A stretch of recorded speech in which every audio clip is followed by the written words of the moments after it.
Assalamualaikum warahmatullahi wabarakatuh. Sahabat-sahabat salam yang dirahmati Allah.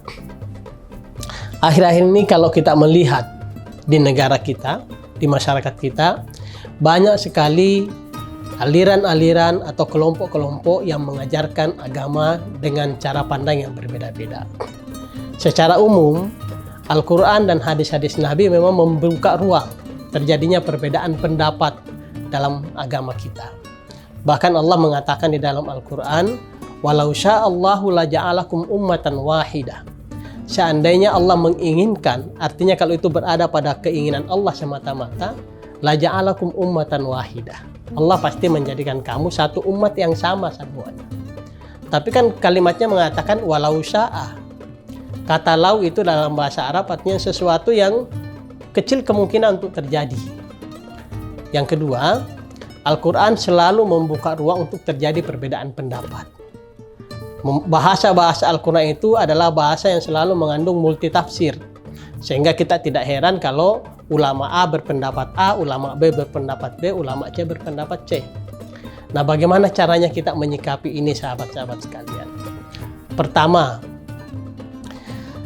kita harus melihat apakah ajaran ini berasal dari guru-guru yang kredibel.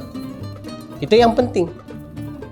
Karena banyak juga kita lihat orang-orang yang kemudian mengajarkan satu aliran, tetapi begitu ditelusuri, oh tidak jelas latar belakangnya seperti apa, dia belajar agama di mana dan sebagainya.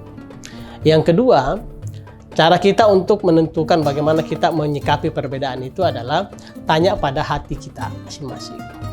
Dalam bahasa agama itu ada istilah istafti qalbak. Tanya ke dalam hatimu, mana di antara sekian banyak aliran-aliran ini yang lebih cocok dengan hati kita, ikuti itu.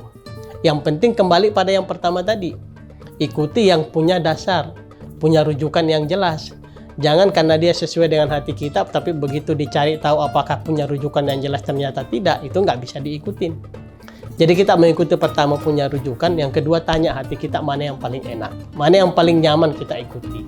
Yang ketiga, sahabat-sahabat sekalian, dalam agama itu, prinsip utama dalam agama adalah kedamaian, al-Islam. Kata al-Islam itu artinya ajaran yang mengajarkan kedamaian, mengajarkan kebaikan. Jadi kalau ada ajaran agama yang diajarkan oleh satu aliran tertentu, tapi sering mengajak kepada hal-hal yang terkesan buruk, buruk, mengajak untuk mencaci maki orang lain, mengajak untuk memburuk-burukkan orang lain, mengajak untuk membunuh orang lain, apapun agamanya, maka itu kemungkinan dia memiliki persoalan dalam ajaran agamanya. Mudah-mudahan bermanfaat buat kita semua sahabat-sahabat sekalian. Wassalamualaikum warahmatullahi wabarakatuh.